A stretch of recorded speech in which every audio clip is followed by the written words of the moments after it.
कोशिश करने वालों की कभी हार नहीं होती, ऐसा मुझे इंस्टाग्राम की रील ने सिखाया है। तो मैं उम्मीद करता हूं कि आप लोगों का सहयोग मिलेगा। जोरदार तालियों से स्वागत करिए विकास दिव्य कीर्ति सर का।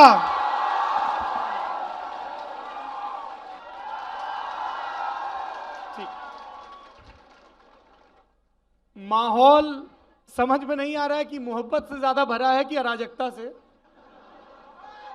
मैं मंच की नहीं देश की बात कर रहा था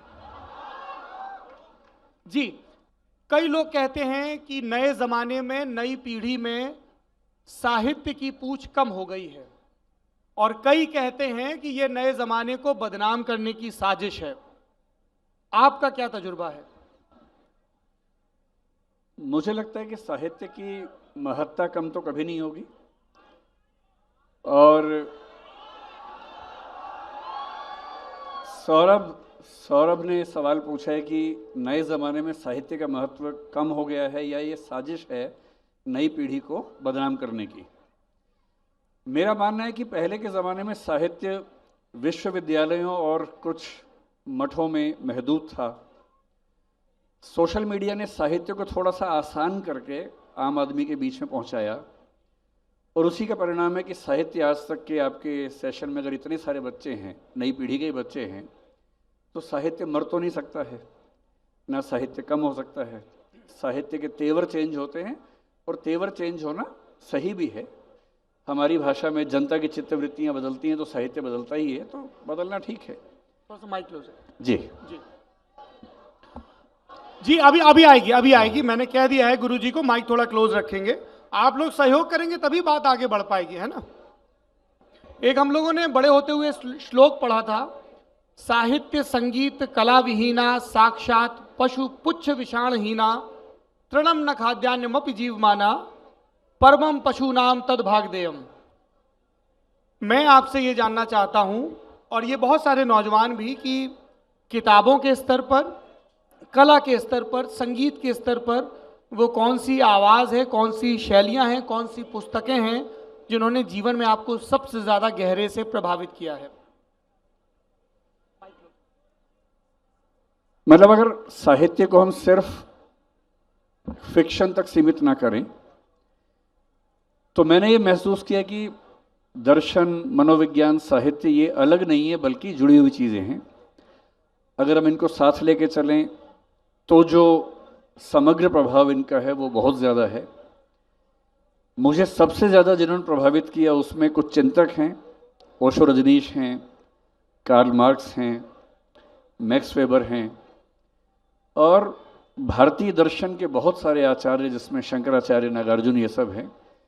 इन सब को पढ़ते पढ़ते फिर जब मैंने साहित्य को पढ़ना शुरू किया तो मुझे लगा कि जो बातें हम दर्शन में सिद्धांत रूप में पढ़ते हैं, साहित्य में घटनाओं, कहानियों के माध्यम से पढ़ते हैं, और उसका असर और गहरा हो जाता है पहले की तुलना में। संगीत के स्तर पर अगर विकास दिव्य कीर्ति की प्लेलिस्ट पूछी जाए कि कौन से सिंगर हैं या कौन सी फिल्में जिनके गानों को वो लूप में सुनते हैं, एक तो आपने हमें बताया था वो चढ़ता सूरज। मैं दिन में लगभग 3 से 4 सेशन संगीत के सुनता हूँ। सुबह जैसे ही उठता हूँ तो एक प्लेलिस्ट मेरी है जो मैंने खुद क्रिएट की हुई है इस पे, स्पॉटिफाई पे।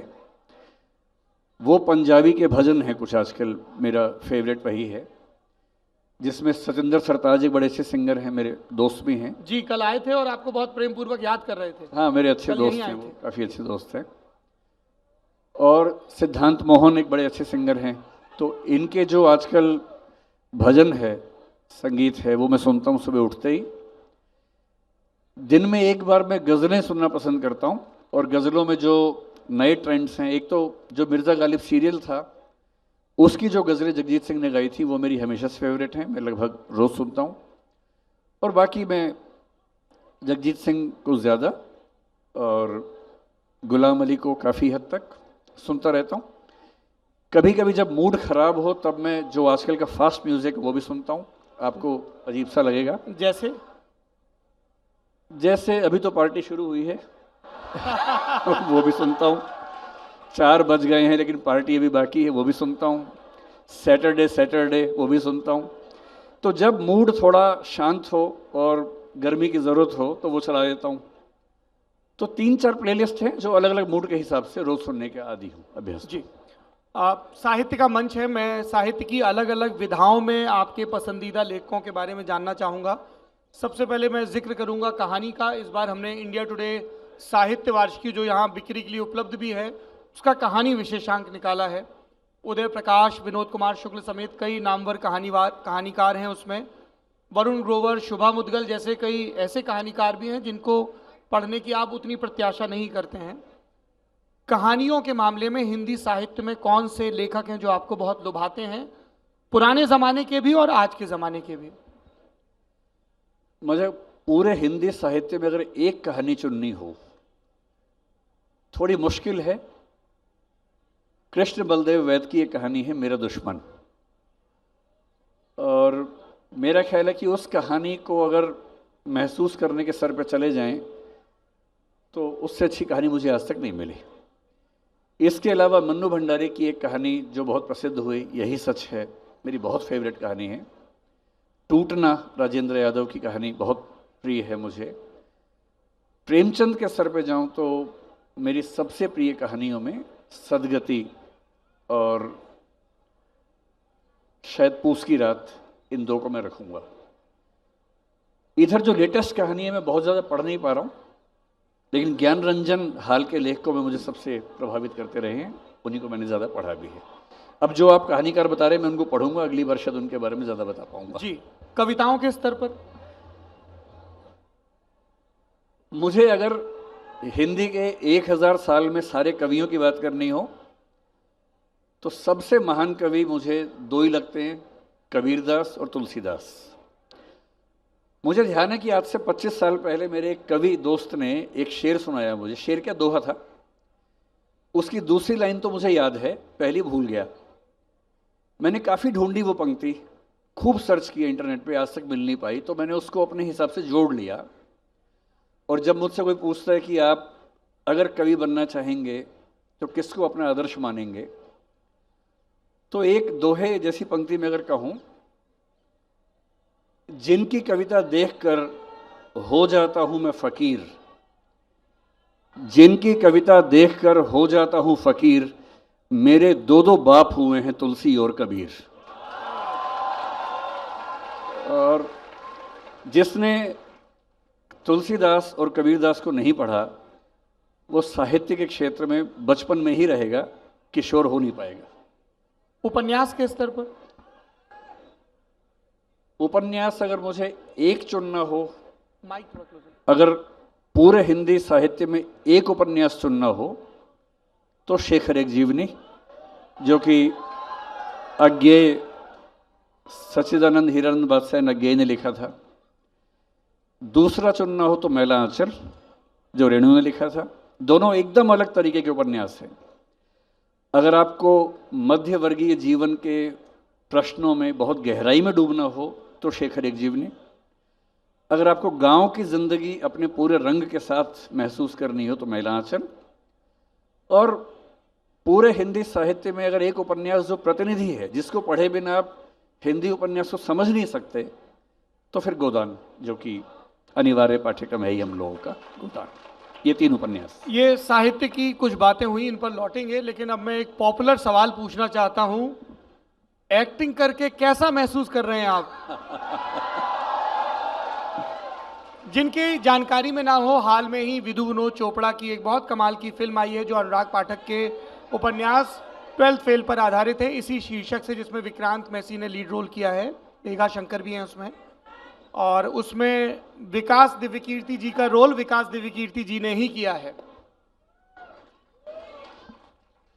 मतलब मैंने पहले भी 1-2 इंटरव्यूज में कहा कि शुरू में ये तय था कि वो रोल कोई और करेगा, मेरा रोल किसी और को प्ले करना था।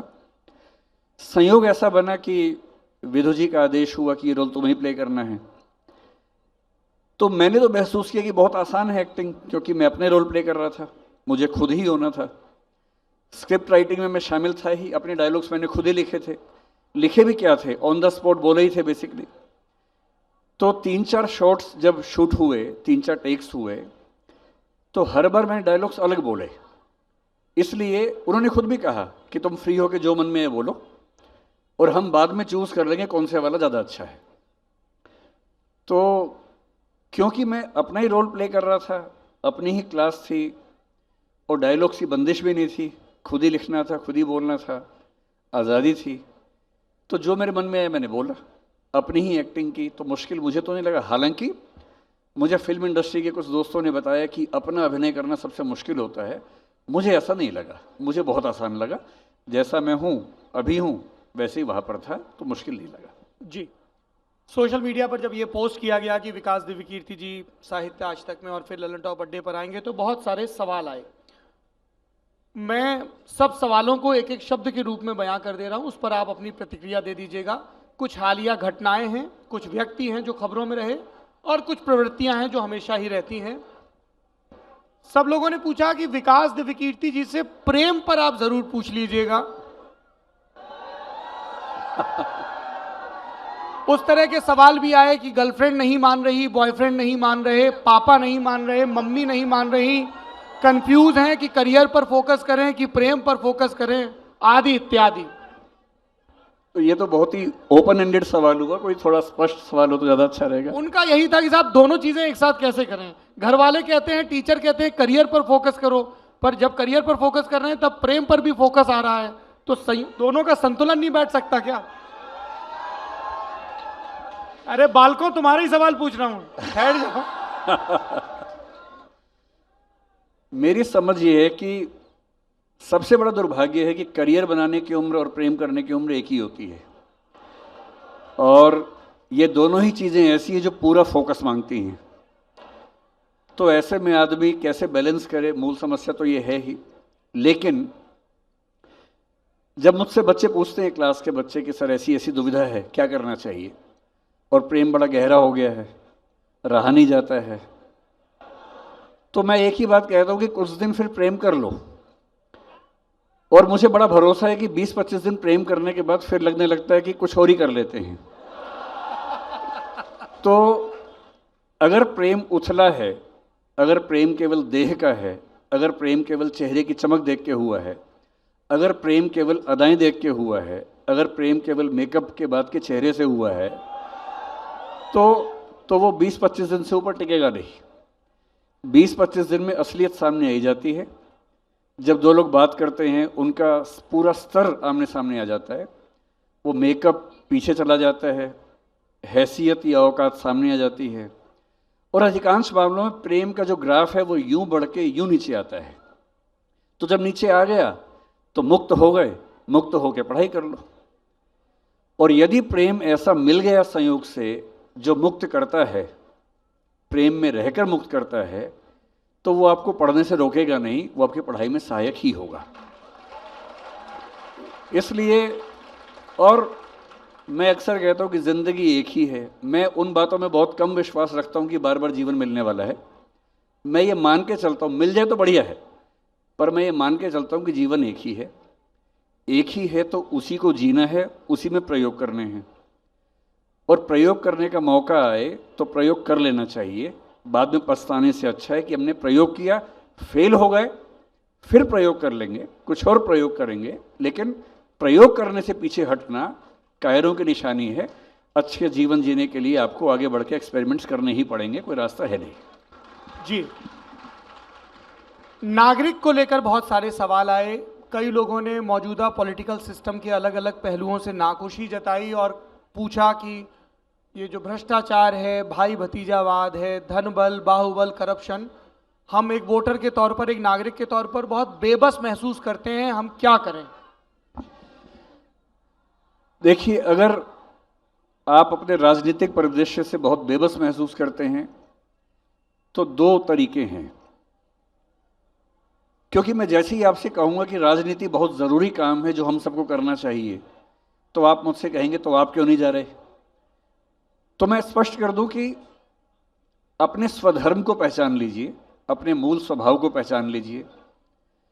अगर आपके मूल स्वभाव में राजनीति है, या आप एक सोशली एक्टिव व्यक्ति हैं, समाज आपकी बात सुनता है और आपको समाज के साथ बात करने में अच्छा लगता है, आप बहुत इंट्रोवर्ट टाइप के व्यक्ति नहीं हैं, तो मैं कहूँगा कि इस देश को, किसी भी देश को सबसे ज़्यादा ज़रूरत है अच्छे नेताओं की, बाकी सब सेकेंडरी बातें हैं। विज्ञान भी सध जाएगा, शिक्षा भी सध जाएगी, संस्कृति, कला सब सध जाएगा, नेता साधने बहुत ज़रूरी हैं। तो यदि आप में नेता बनने की संभावना है, थोड़ा रिस्क लीजिए, नेता बनिए, और देश की संसद में अगर 500-600 या 800 दोनों सदन मिला के कायदे के लोग बैठे होंगे तो उससे बेहतर स्थिति हो नहीं सकती। आप स्टार्टअप कर लें, आईएएस बन जाएं, एक्टर बन जाएं, प्लेयर बन जाएं, ये मान के चलिए कि आप सबकी ज़िंदगी डिफाइन वही करेंगे जो संसद में है, तो क्यों ना आप संसद में हो। लेकिन यदि आपका स्वभाव वैसा नहीं है, जो जैसे मैं अपने बारे में सोचता हूँ कि मेरा स्वभाव उस तरह का नहीं है, मैं अगर पॉलिटिक्स में जाऊँगा तो शायद बहुत सहज नहीं रह पाऊँगा, और तो मेरे जैसे व्यक्तियों के लिए क्या है, या तो आप पॉलिटिक्स में जाएं, मैं क्या करूं, या सौरभ जैसे राजनीति में नहीं है, सौरभ की जिम्मेदारी क्या बनती है। तो हमारी जिम्मेदारी ये बनती है कि अगर मैं राजनीति में नहीं हूं, जैसे मैं किसी पार्टी के पक्ष में नहीं हूं, मेरा किसी पार्टी से ना संवाद सबसे होता है, लेकिन मैं किसी पार्टी का मेंबर भी नहीं हूं, ना मन से हूं, ना कागजों पर हूं, तो मेरी जिम्मेदारी ये बनती है कि किसी भी मुद्दे पर हर पार्टी को भूलकर अपने सुनने वालों को ये बताऊं कि क्या सही है, क्या गलत है, ताकि हमारे देश में एक राजनीतिक मैच्योरिटी, पॉलिटिकल मैच्योरिटी आए। उसमें जो थोड़ी बहुत भूमिका मैं निभा सकता हूं, मैं निभाऊं, और यदि इस प्रोसेस में कुछ अच्छे नेता निकलते हैं जिसमें थोड़ी भूमिका मेरी भी है, तो मैं तो इतने में संतुष्ट हूं, इतना काफ़ी है मेरे लिए। जी, ऑन दैट नोट, क्या विकास दिव्यकीर्ति को कभी किसी पॉलिटिकल पार्टी से ज्वाइन करने का या चुनाव लड़ने का या किसी भी तरह से अपनी सेवाएं देने का ऑफर आया है? मतलब सीधा ऐसा ऑफर तो नहीं कि ये ऑफर आ जाइए, ऐसा नहीं, लेकिन हाँ 2-3 बड़ी पार्टियों से संवाद उन्होंने किया, लेकिन जैसे ही मुझे समझ में आता है कि वो इसलिए संवाद कर रहे हैं तो मैं पीछे हट जाता हूँ। जहाँ तक बात मिलने की होती है कि एक बड़े नेता हैं, मिलना चाहते हैं, तो मिलने में मुझे कोई हर्ज नहीं लगता, सबसे मिलना अच्छा लगता है। पिछले 6 महीने में ऐसा 2-3 बार हुआ कि किसी पार्टी के अध्यक्ष मिलना चाह रहे हैं, तो जनरली मैं अब तक मिला नहीं हूं, मैं दूर से ही ये कह के कि मैं उस रास्ते पे जाने के मूड में हूं नहीं, तो फिर मुलाकात का फायदा है नहीं। तो फिलहाल ऑफर्स हैं, पर मैं बचता हूं इस चीज से। जो ऑलरेडी संसद में हैं या संसद में पहुंचने की दावेदारी रखते हैं, मैं उन पर आपकी प्रतिक्रिया जानना चाहूंगा। शुरुआत करूंगा प्रधानमंत्री नरेंद्र मोदी से। नरेंद्र मोदी, मैं पहले स्पष्ट कर चुका हूं कि मेरा किसी पार्टी से एफिलिएशन ना है, ना होने की संभावना निकट भविष्य में है। मैं अपने मन की बात कहता हूं। देश के प्रधानमंत्री के रूप में मुझे नरेंद्र मोदी इस समय बेस्ट चॉइस लगते हैं। दिल्ली, मैं ये आधा सेंटेंस था, मैं पूरा कर देता हूं। और दिल्ली के मुख्यमंत्री के रूप में अरविंद केजरीवाल बेस्ट चॉइस लगते हैं। मुझे इन दोनों में कोई समस्या नहीं है। मैं चाहता हूं कि इस समय के हालात में मुझे अभी कोई ऐसा नेता नजर नहीं आ रहा जो मोदी जी से बेहतर पीएम बन पाए, ना ऐसा नेता जो अरविंद केजरीवाल से बेहतर सीएम बन पाए। तो मैं चाहता हूं कि केजरीवाल दिल्ली के सीएम रहें, मोदी जी देश के पीएम रहें। और अब ये तय हो गया है कि इतनी क्लिप काट कर खूब वायरल की जाएगी। तो चलाए। कांग्रेस के पूर्व अध्यक्ष राहुल गांधी के बारे में आपकी क्या राय है? राहुल गांधी अपने बेस्ट संस्करण लगातार बन रहे हैं। पहले की तुलना में वो बहुत बेहतर हुए हैं और बेहतर हो रहे हैं। 2024 में तो मुझे संभावना नजर नहीं आ रही, लेकिन 29 में हो सकता है कि वो एक बड़े दावेदार हों, और अगर होंगे तो अच्छा है। हम क्यों मान के चलें कि एक ही पार्टी हमेशा देश चलाएगी? अलग अलग नेता, अच्छे नेता आए पॉलिटिक्स में, देश को संभालें, इसमें क्या बुरी बात है? संभालना चाहिए। जी, एक इल्जाम भी लगता है विकास दिव्यकीर्ति जी, इल्जाम। हाँ, मैं आ रहा हूँ। ठीक है भाई, आप जनता पूछ रही है, आप उत्तर प्रदेश के मुख्यमंत्री योगी आदित्यनाथ पर अपनी प्रतिक्रिया बता दीजिए। जब योगी जी को सीएम बनाने का फैसला हो रहा था, उस समय 2-3 उम्मीदवार थे, और मैं दिल से चाहता था कि योगी जी सीएम ना बने। हाँ, मैं बहुत खुल के अपनी बात कहना पसंद करूंगा। मैं दिल से चाहता था कि योगी जी सीएम ना बने, क्योंकि मेरे मन में उनकी छवि थी कि वो एक मठ वाले आदमी हैं और धर्म का आदमी सीधा राजनीति चलाएगा तो उतना अच्छा नहीं होगा। लेकिन पिछले 5-7 साल के कार्यकाल में एक आध मुद्दे पर मुझे कभी कभी लगता है कि कानून का शासन कितना बचता है कितना नहीं बचता है, लेकिन परफॉर्मेंस पे देखूं तो मैं कहूंगा कि वो एक शानदार मुख्यमंत्री हैं, ये कहने में मुझे कोई आपत्ति नहीं है। अब उत्तर प्रदेश तक पहुंच गए हैं तो बिहार का रुख कर लेते हैं। बिहार के दो बड़े और चर्चित नेता, मैं उन दोनों पर आपकी प्रतिक्रिया जानना चाहूंगा। पहले लालू प्रसाद यादव। इन्होंने मेरी सुपारी ली है मुझे लगता है और आज ये मुझे मरवा के मानेंगे। अरे नहीं। मेरा पिछले कुछ साल में नीतीश कुमार वहाँ मुख्यमंत्री हैं और मैं जनरली ये मानता रहा हूँ कि वो काफ़ी अच्छे मुख्यमंत्री हैं। नए लोगों में तेजस्वी यादव से मुझे काफ़ी उम्मीद है और मुझे लगता है कि वो जो लालू जी के समय की बातें थी कि जंगल राज होगा वो सब होगा, इस बार जब ये पार्टी सरकार में आई तो मुझे चिंता थी, लेकिन मैंने देखा कि पिछले कुछ महीनों के शासन में उन्होंने बहुत ताकत लगाई है कि वो छवि फिर से ना बन जाए। और अगर तेजस्वी यादव उन गलतियों से मुक्ति के साथ मुख्यमंत्री बनने के रास्ते पर हैं तो मेरा ख्याल है कि बिहार के भविष्य के लिए वो एक अच्छे नेता साबित होंगे। जी, मैं ये आखिरी प्रश्न है इस सत्र का। कई लोग ये इल्जाम लगाते हैं कि यूपीएससी की तैयारी कराने वाले और जो यूपीएससी में सिलेक्ट हो गए हैं, दोनों लोग एक सेमी गॉड से हो गए हैं, डेमी गॉड से हो गए हैं।